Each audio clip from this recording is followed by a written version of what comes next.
Hello and welcome back to Johnson's Garage.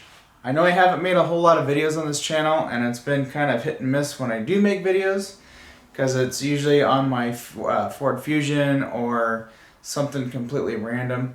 I'm going to be doing a little video for you guys today. We're going to do something I haven't done in a long time on this channel, and it's something I've been doing a lot of this year. We'll just get into it and I'll try and keep it a little short. Sometimes I talk a little too much.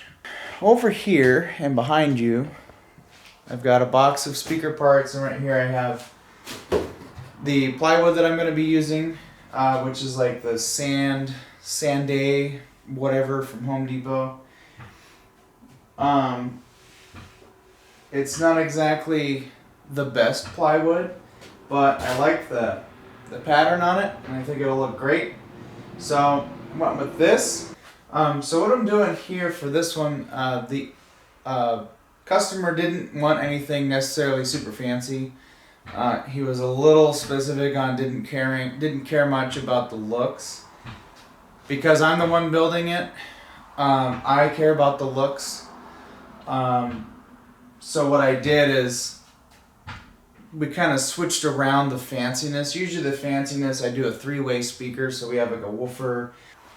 And then we would have a mid-range, and then we'd have a tweeter, and then of course you'd have to have a crossover setup to do a 3-way setup, and that can get really expensive depending on what components you use as far as the drivers and the crossovers.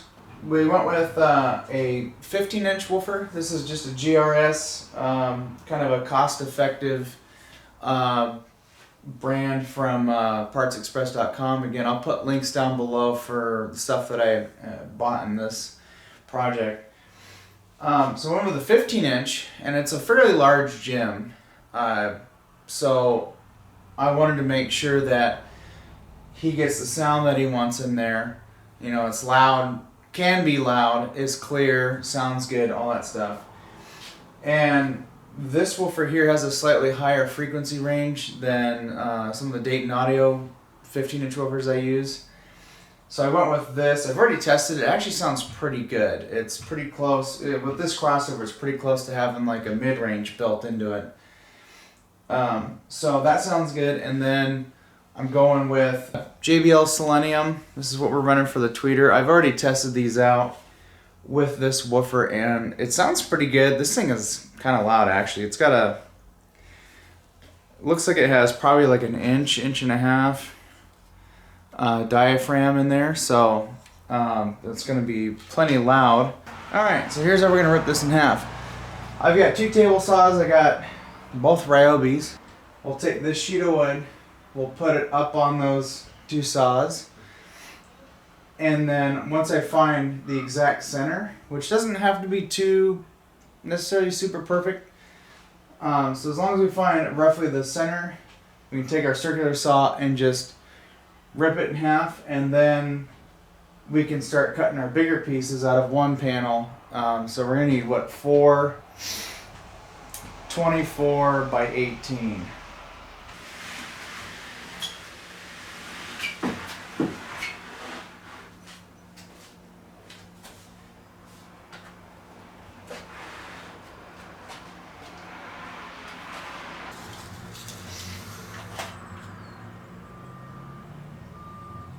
We're a hair over 8 feet.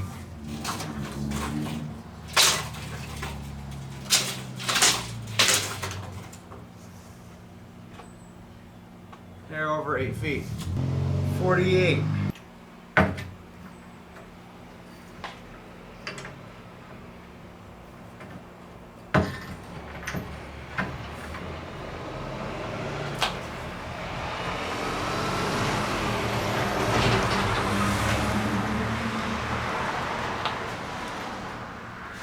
It's a little finicky.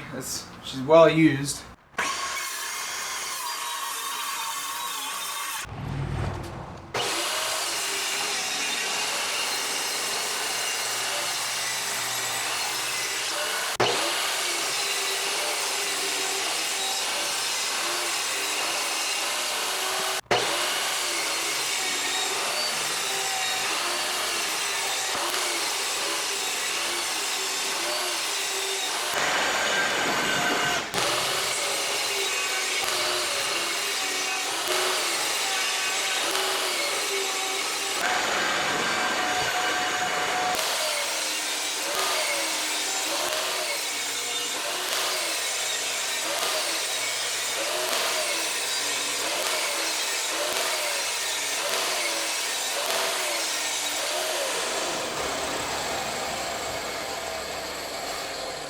Alright, and that is dusty.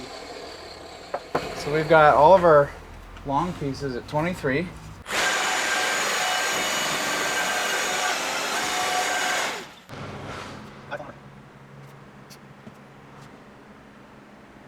Something like that, just a little bit.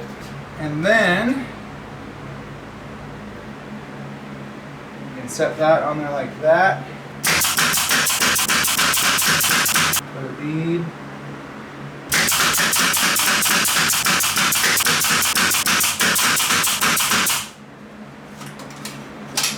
I've got like 3 nails left. We got a little holiday in our board here. Yeah, a little bit of a holiday there, but we can fill that with wood filler. That could be the back of the speaker.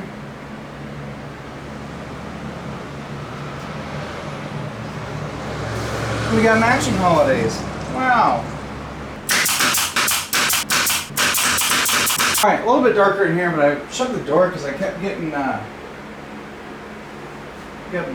bees flying around outside. Coming in, what you doing? So I had to cut an oddball size. I believe this was like, one was 11, just under 12, and the other was under 70. I can't remember. But I measured about 800 times with this from the blade to the fence. And I got the most perfect square snug fit. So I got one right here. I didn't glue it. It'll get sealed when we go inside and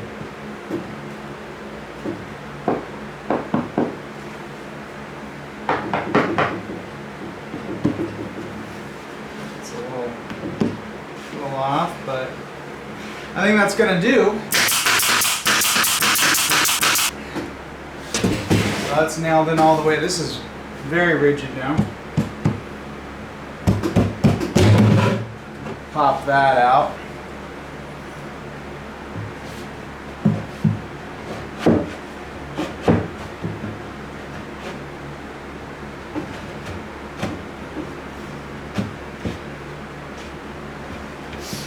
Key is to get it started here.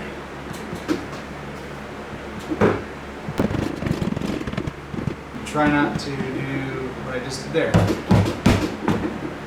Ooh, I can already hear some bass. Just kidding.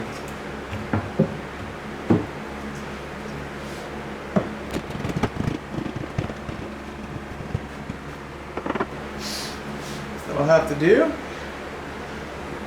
It's not perfect. We're working with Home Depot wood here, so I'll go.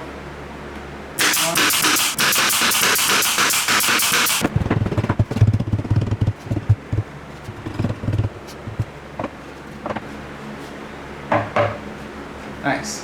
All right, let's plunk them in.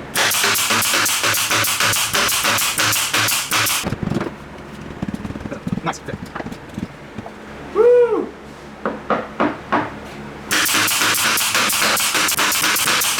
All right. I think we're done nailing.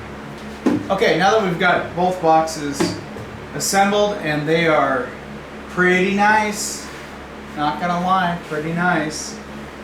I'm gonna get a little tippy tap hammer, wherever that went. I'm gonna go along and drive these nails in the rest of the way so they're nice and flush with the wood. Oh, my holes turned out pretty good.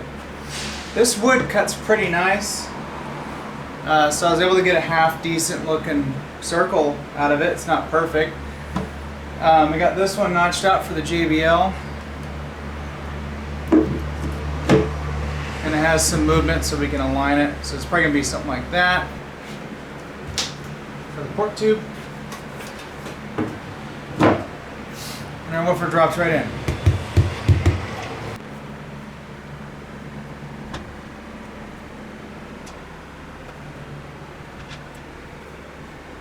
Squeeze the way to see my video. That'll do. Inside.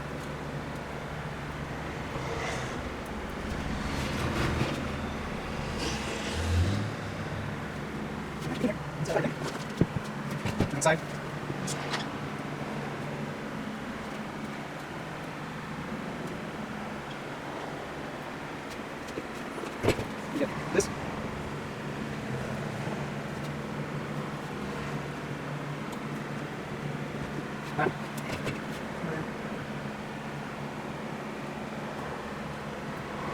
This is glued up. I'm gonna set the crossover in here, and then we'll get our piece of, we got insulation to throw in here.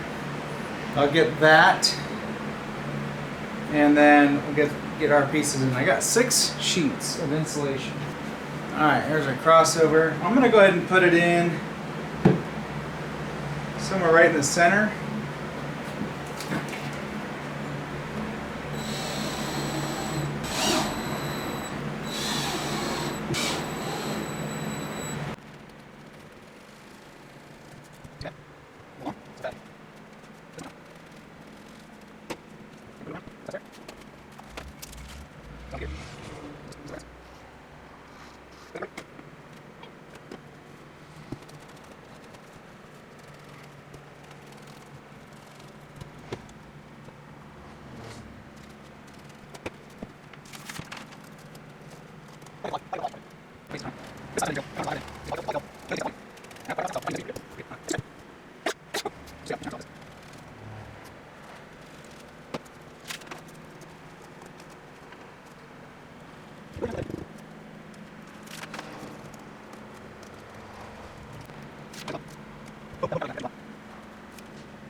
Tech tip of the day for this video: when you put screws in, have your finger on up against the surround, so that way when your drill bit slips, you probably just stab yourself rather than the foam surround.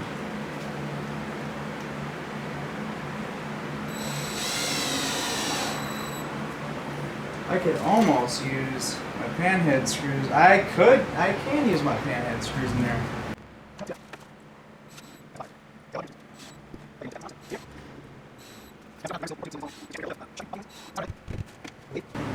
We're ready to test it.